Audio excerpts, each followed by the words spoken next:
지금 오늘 뭐 위증교사 사건 관련해서 배당 문제나 병합 문제가 뭐 약간 이렇게 뜨거운 공세 대상으로 돼 있는데요.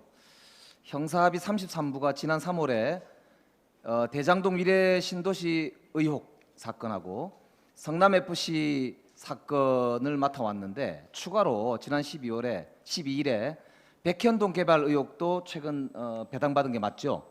네, 맞습니다. 그럼 세 건이 이제 전부 형사 합의 33부에 있거든요. 이게 같은 사건이 아니지 않습니까? 네, 그렇습니다. 그런데 최근에 이제 이 위증교사 사건도 33부로 배당이 됐다고 해서 그거를 문제를 삼는데 이게 문제가 왜 되는지 잘 모르겠어요. 법원조직법 제32조 1항 1호에 보면 합의부에서 심판할 것으로 합의부가 결정한 사건을 합의부에서 심판하도록 규정하고 있는데 맞죠? 네, 맞습니다. 그리고 법관 등의 사무 분담 및 사건 배당에 관한 예규에 따르면은 이 사건 배당의 주관자가 사건 배당하기 전에 첫째 사실관계나 쟁점이 복잡한 사건, 둘째 사회에 미치는 영향이 중대한 사건, 셋째 사건의 성격상 합의부에서 심판한 것이 적절한 사건 등에 대해서 재정결정부에 회부할 수 있도록 되어 있는 게 맞죠. 맞습니다.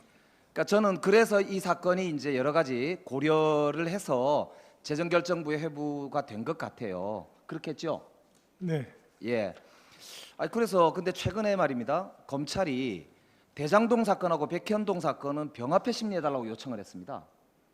이재명 대표 재판부는 거기다가 두 개 말고 또 하나 더 위증교사 혐의도 거기다 같이 병합해달라 이렇게 세 개를 병합해달라고 했거든요. 검찰은 백현동하고 대장동을 병합해달라고 하고 거기에 플러스해서 이재명 대표 쪽은 이 위증교사 혐의를 병합해달라고 하는데 이건 충분히 뭐 서로 신청도 하고 합리적으로 판단할 수 있는 거잖아요. 네, 고민에 따라서 네, 그죠? 본인이 신청할 수는 있습니다.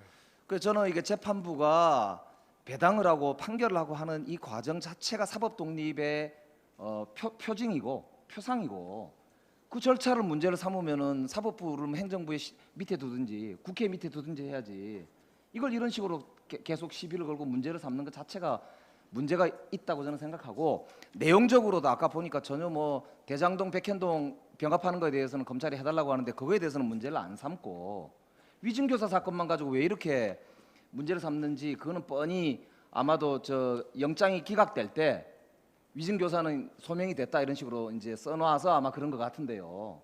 자기한테 유리한 부분은 쏙 빼가지고 법원에 압박하고 전체적으로 국민들이 볼 때 훨씬 더 좀 중요한 관심이 가는 혹은 아니면 중요하다고 볼 수도 있는 사건들에 대해서는 병합하든 말든 상관도 안 하고 그러니까 이거는 저는 좀 국정감사장에서 사실 저 같이 앉아 있으면서 이건 국민들께서 좀 잘 아실 필요가 있겠다 싶어서 여쭤봤습니다. 제가 서울 고법원장께 여쭙겠습니다. 윤석열 대통령의 징계 취소 소송 이 지금 2심 이 선고가 12월 19일 날 선고된다는 보도가 있었는데 사실이죠? 아직 그 선고 일자가 12월 19일. 네. 예, 맞습니다. 예, 12일. 그런데 말입니다. 1심은 2020년 12월 17일 날 소장이 접수돼 가지고 2021년 10월 14일 판결까지 10개월이 걸렸고요. 1차 변론 기일은 21년 7월 19일에 열렸으니까 석 달 만에 판결이 났거든요. 근데 2심은 말입니다. 항소 접수된 게 21년 10월 27일 날 접수가 돼 가지고 23년 12월 19일 날 선고 예정이니까 무려 2년 2개월 800일이 걸리고 있습니다. 이게 대통령 당선되고 나니까 일부러 질질 끄는 건지 법원에서 봐주는 건지 하는 의심이 들 정도인데요. 중간에 무슨 일이 생기냐면은 2022년 6월 달 그러니까 윤석열 대통령이 취임하고 직후에 한동훈 법무부 장관이 있을 때 같은데요. 긴지 그건 정확하게 제가 확인해 봐야 되겠습니다만 변호인들을 바꿉니다. 이게 좀 문제가 있는 게요. 정부 입장에서는 승소를 한 변호인들이에요. 윤석열 그 당시 검찰총장이죠. 가 패소한 건입니다. 그때 보면은 징계가 2달이라고 했는데 과하다고 무효라고 소송을 냈는데 행정법원에서 아니다. 이거는 징계가 훨씬 더 세게 나가야 될 건이고 문제가 더 많다. 이렇게 판결했거든요. 근데 한동훈 법무부 장관이 아예 변호인도 바꾸고 시간도 질질 끌고 변론도 제대로 안 하고 이러면서 언론 제목에 패소할 결심, 오늘도 또 패소할 결심, 이렇게 지금 공판이 진행될 때마다 언론에서 비판 기사가 나오고 있습니다. 그러니까 국민들이 이게 대통령이 되시니까 아마 뭐 좀 천천히 봐주는 모양이다 이렇게 생각하는데 그렇습니까? 뭐 그럴 리가 있겠습니까? 저기 제가 지금 당장 보니까요. 22년 4월 달부터 23년 2월 달까지는 아마 준비 기일이 4번이 진행된 것 같습니다. 그러니까 그리고, 준비 기일이 이렇게 많이 진행되는 것도 좀 예, 그리고 이상하지 않습니까?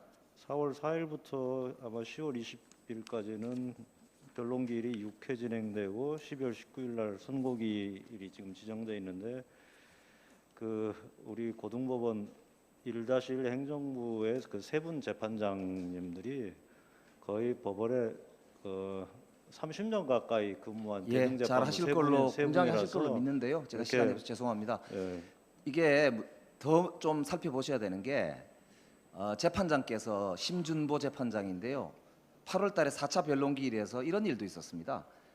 재판장께서 이렇게 변호인을, 그러니까 이 법무공단 소속이거든요. 정부에 있는 대리인이 봐도 좀 질문이 부적절하지 않나요? 이런 말씀도 하시고요.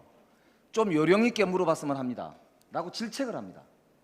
재판을 진행하는 과정에서 그것도 대통령, 현직 대통령의 변호사인데 법무공단 공무원이고요. 그분에 대해서 판사께서 얼마나 좀 답답했으면 기사 제목도 그래요. 오늘도 패소할 결심, 재판부 좀 요령 있게 물어봐라. 이겁니다. 네. 그러니까 이런 상황을 저는 굉장히 이례적인 일이라고 판단하는데 어떻습니까? 예, 이 제가 법무부가 일부러 이러는 거 아닌가요? 특별히 무슨 재판장이 무슨 사심을 갖거나 무슨 예단을 갖고서 제가 재판장님에 예. 대해서는 뭐 말씀드리는 게 아니고요. 굉장히, 이게 굉장히 훌륭한 분이라서요. 결론 한번 지켜보시고 이유도 한번 살펴보시고 하시죠. 예. 네. 예, 단호하게 재판하실 걸로 그렇게 저는 믿고 있겠습니다. 회장입니다. 정ем식 변호사님 모시겠습니다.